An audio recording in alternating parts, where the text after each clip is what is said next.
Upasama Prakarana, Chapter 8, The Story of the Dialogue between Bhasa and Vilasa.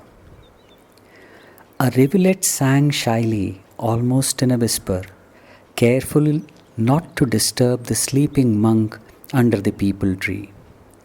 The night birds, like the bats and the owls, were retreating to their nests, tired after their nocturnal activity for survival.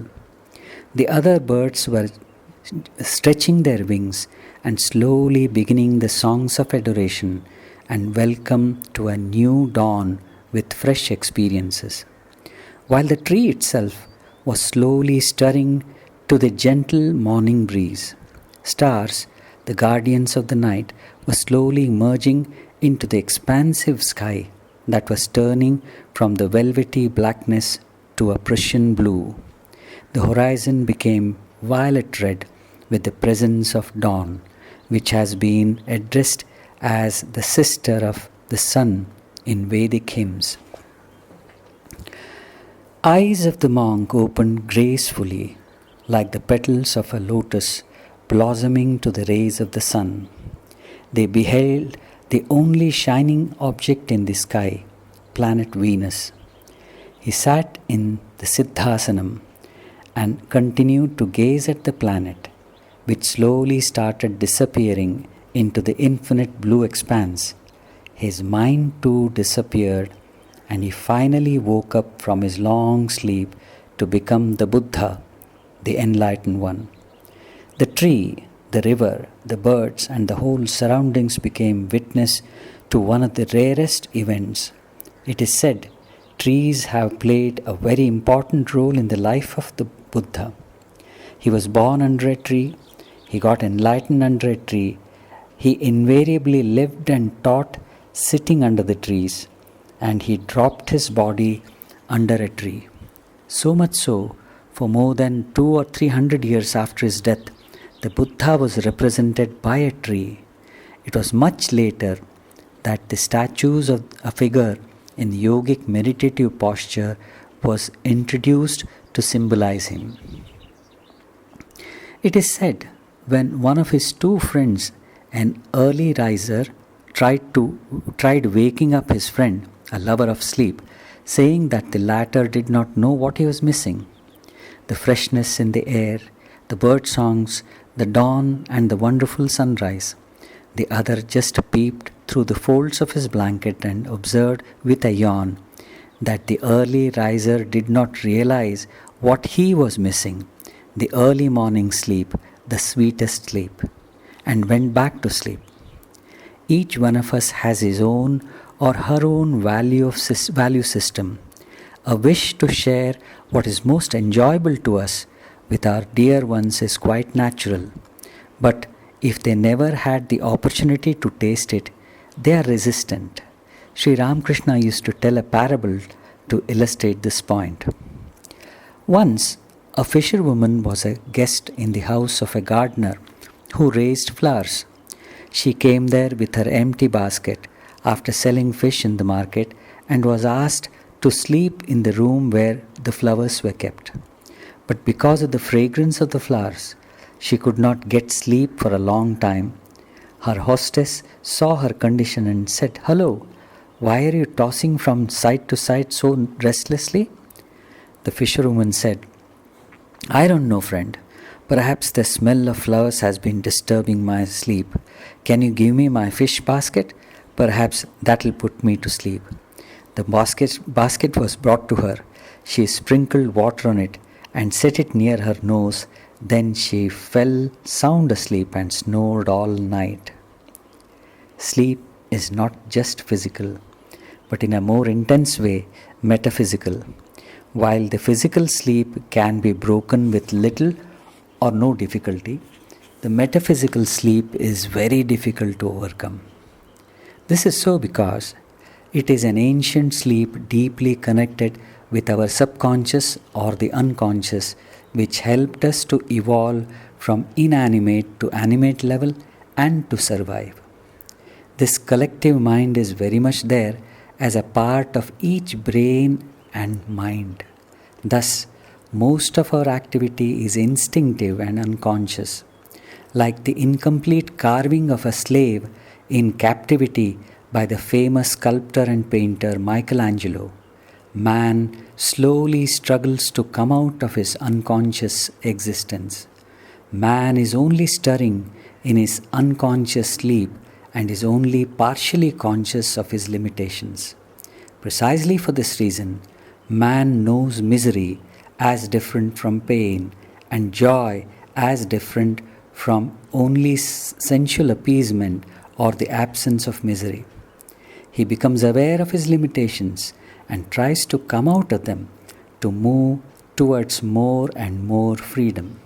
This movement is a long and arduous journey of the individual towards freedom, and understanding the dynamics of desire come a long way in one's inner journey. Desires are either the modified pleasant experiences of the past or the imagined pleasures at the mental level which help the mind to intensify its activity. Every desire, big or small, makes the groove in which the mind moves. If we observe the desire closely, we find that it is always an improved past experience. For example, if we have had a brief experience of happiness through a sense, we try to have a prolonged experience. That is how the consumerism succeeds in tempting the customer by promising long-lasting or stronger pleasures, and we cannot possibly desire anything which is unknown. So much so, for most, if not all of us, even God is a projection who fulfills our desires, because for most of us, God is unknown, while we approach Him with some demand or the other. More radically, even the so-called God is our desire. We either approach Him out of need or out of fear, evident from our demand for the fulfillment of a desire, or for immortality, as we are afraid of death. In this sense, desire is like an avenue which gives room to move for the mind, and as the past is dead and no more, it is like a dead weight which gives momentum to the activity called mind, while the future is only a projection of past. And in this process of dwelling in either past or future, as both are almost identical, we sleep to the present, making our actions somnambulistic. In the strictest sense, time consists of only an eternal present, while the past and future belong to the mind. Psychological time, characterized by the becoming, does not move, but we move, giving a feeling that the time moves. Consequently, the act of desiring, or in general the activity of mind, does not require any awareness, as it keeps moving on the beaten track, as all the acts become mechanical or robopathic. The awareness, on the other hand, is always in the present, where the desire or the past projected into future can never exist. The Buddha has given a very practical understanding of the desires and given out means of transcending them. In the method of meditation suggested by him, which is called as the Upasama, or the special way of seeing, one is required to start by observing the incoming and outgoing breath, and then gradually pass on to the bodily sensations, mind, and on the subtler planes. Initially, the seeker cannot keep his attention on the breath even for a short time. But as and when one is able to do so, she or he is asked to start observing the bodily sensations without any involvement. Naturally, one finds that there are pleasant as well as unpleasant sensations. One is asked neither to like the pleasant nor to hate the unpleasant sensations. The most important thing the seeker is asked to practice is to maintain the equanimity amidst the pleasant as well as unpleasant sensations and thoughts, and to abstain from all reaction. Tathagata suggests the equanimity alone leads to the sammaditthi, right understanding of the world as it is and not as it appears to be. He assures that such understanding leads one to panna or prajna or awareness.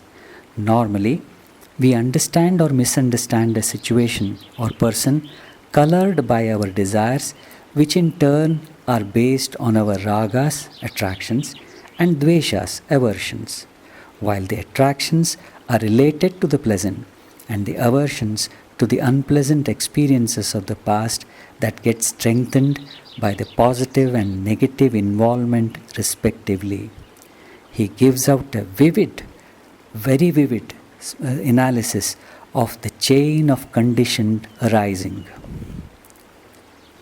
With the base of ignorance, reaction arises. With the base of reaction, consciousness arises. With the base of consciousness, body and mind arise. With the base of mind and body, the six senses arise. With the base of six senses, contact arises. With the base of contact, sensation arises. With this base of sensation, craving and aversion arise. With the base of craving and aversion, attachment arises. With the base of attachment, the process of becoming arises. With the base of the process of becoming, birth arises. With the base of birth, aging and death arise together with sorrow, lamentation, physical and mental sufferings and tribulations. Thus arises this entire mass of suffering. The best way, the Buddha suggests, is to refrain from any kind of reaction, positive by craving or negative through avoidance or aversion. In other words, the mind as such is just a storage instrument like the hard disk drive in the computer. And it is not only the mind of the individual, but of the existence itself. It is the memory gathered during the millions of years of evolution. Each individual cell has a mind of its own, as far as its functions and reactions are concerned. It is said that if we gather all the information inherent in all the systems in the body, including the brain, it cannot be contained even in the largest library. While describing the structure and functions of brain, Carl Sagan says in his famous book, Cosmos, like all our organs, the brain has evolved increasing in complexity and information content over millions of years. Its structure reflects all the stages through which it has passed. The brain evolved from inside out. Deep inside is the oldest part, the brainstem, which conducts the basic biological functions, including the rhythm of life, heartbeat, and respiration. Capping the brainstem is the R complex, the seat of aggression, ritual, territoriality, and sexual hierarchy, which evolved hundreds of millions of years ago in our reptilian ancestors. Deep inside the skull of every one of us is there is something like the brain of a crocodile.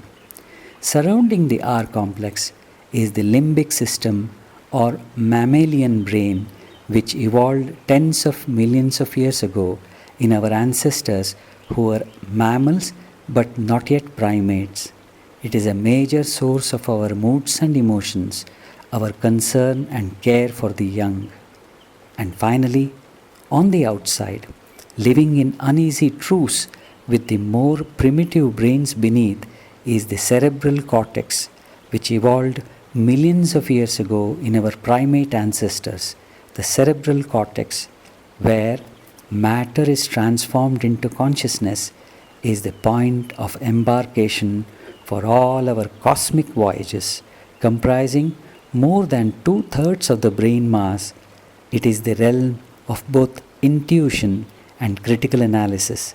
It is here that we have ideas and inspirations, here that we read and write, here that we do mathematics and compose music. The cortex regulates our conscious lives. It is the distinction of our species, the seat of our humanity. Civilization is a product of the cerebral cortex. And so, our so called mind is more an activity in the gross brain than the subtle. All our responses, hungers, and desires are reptilian or at the most part of cerebral cortex. Our arguments, show of superiority, and the arms race is nothing but an aspect of territoriality, and our desires are nothing but modified or altered urges for survival. But then, the brain requires energy, electrochemical, to function. Like a computer, which cannot function on its own without the energy supply, the activity of mind too cannot start without the individual's energy in the form of attention. And so, we need not be the helpless victims of either the desires or mind, because we only activate them with our energy.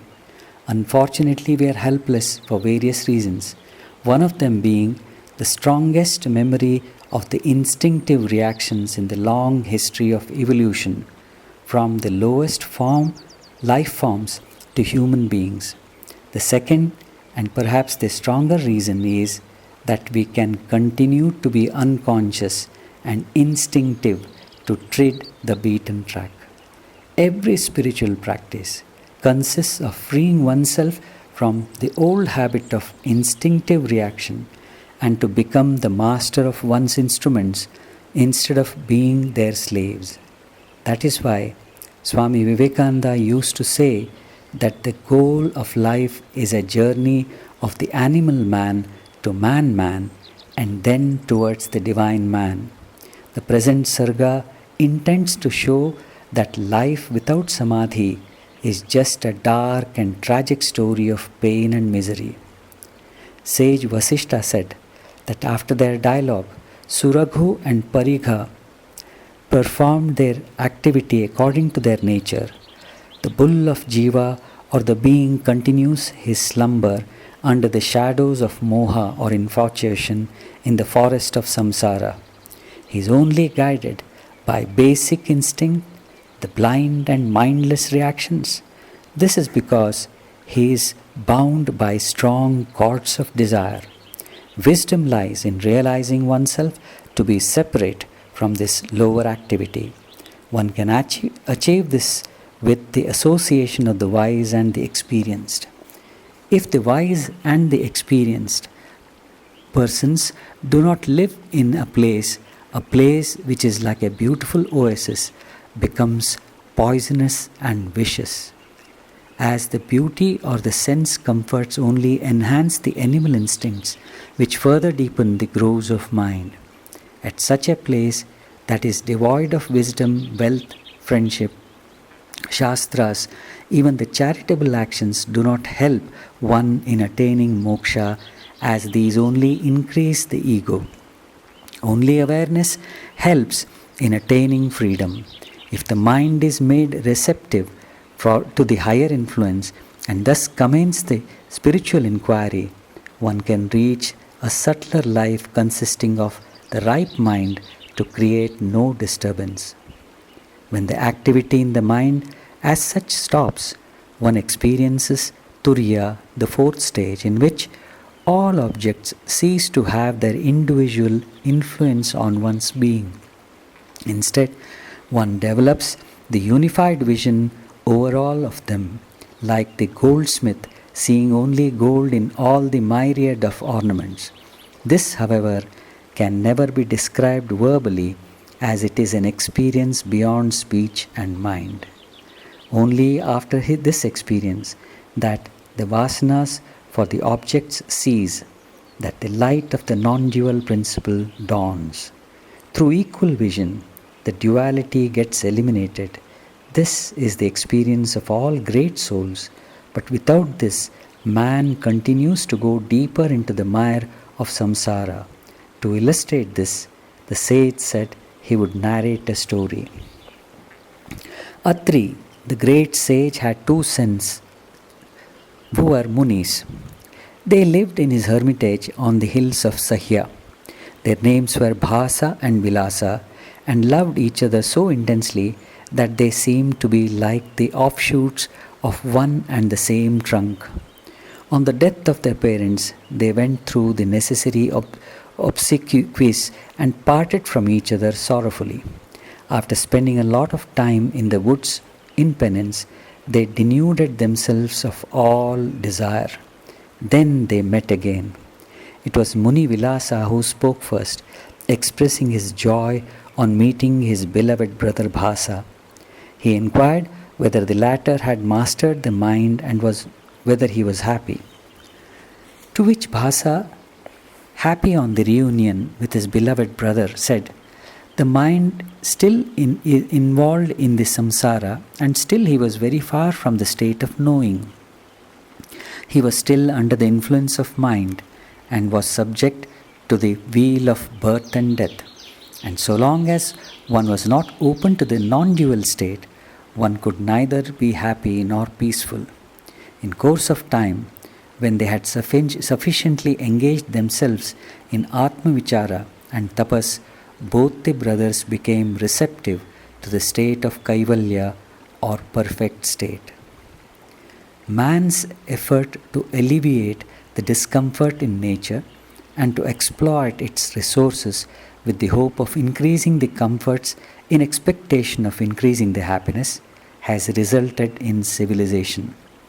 The two offshoots of this pursuit are science and technology. It is true that they have more than succeeded in the first two objectives, but unfortunately the happiness still eludes man. A poor man who does not have enough to make both ends meet is no doubt unhappy. Hunger may be gnawing at his vitals. There may not be enough cloth to hide his or her family's nakedness. He may not have roof over his head, but when one looks at the rich, we see misery. There is no satisfaction even though he is surrounded by plenty, no comfort in spite of comfort-giving objects. Although his coffers are filled to the brim, there is no fulfillment. This does not in any way mean that we have to deny this important external development. Science and technology are to be used to feed the hungry, to clothe the naked, and provide shelter for the shelterless.